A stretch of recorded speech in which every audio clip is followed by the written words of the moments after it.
Today's video is brought to you by Audible. We'll hear more from them later, but for now we're looking at the Knights of Ren, their origins, and everything else we know about them as told by the visual dictionary for The Rise of Skywalker and the new comic, The Rise of Kylo Ren. Settlements in the unknown regions have told legends about the Knights for centuries, but it's not clear if they were always real or if this new group simply rose up to take the name. They followed Snoke's orders before Ben Solo ever came along, and were led by a man simply named Ren, who wielded a red lightsaber he also referred to as the Ren. Every knight was Force-sensitive, or as they called it, able to touch the shadow. I assume this means they focused their use of the Force in the dark side, although none of them were nearly as powerful as Ben. The visual dictionary compares them to the likes of the Imperial Inquisitors. As a rite of passage, the Knights demanded a sacrifice, the death of someone close to the new potential member. We'll learn more about their history in the coming months as the Rise of Kylo Ren comic continues its story, but we do know that they were eventually a gift to Ben Solo from Snoke. I assume he will defeat Ren and probably destroy the Ren as a display of power over the other Knights. We might see his sacrifice in the comic, but I'm wondering if his rite of passage is actually the murder of Han Solo on Starkiller Base. After the death of Snoke, Supreme Leader Kylo Ren used the Knights as his personal guard, similar to the Praetorian Guard and Imperial Royal Guard before them.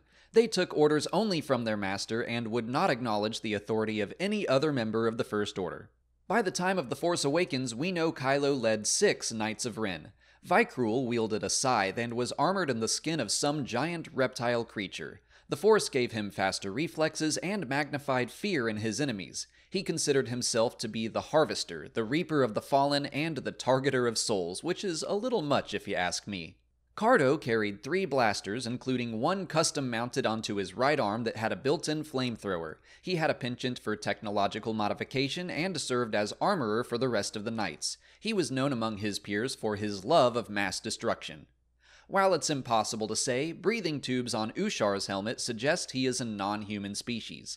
He carried a war club that contained a concussion field generator that produced massive blasts against his opponents.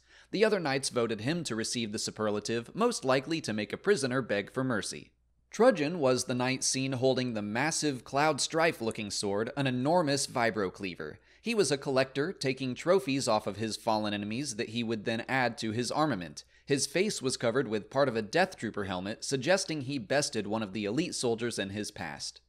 KURUK was the group's pilot and rifleman. He was armed with a multi-barreled custom blaster rifle that could deliver rapid-fire, sniping, or pump-action shots. He was sometimes left to watch his own back from the high ground, providing sniper support for the rest of the Knights.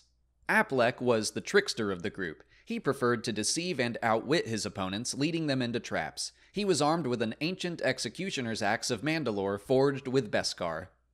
The Knights of Ren traveled their territory in the Night BUZZARD, a modified Oubliette-class transport. It was originally a dungeon ship from a planet in the unknown regions. It was crewed by 1 pilot and 4 gunners and armed with a forward laser cannon turret, a midship laser cannon turret, a rear heavy laser cannon turret, and 2 rear-facing cannons. Aboard the Night BUZZARD, a metalsmith named ALBREKH repaired their armor and CARDO tended to their weapons. And that's everything we currently know for sure about the Knights of Ren.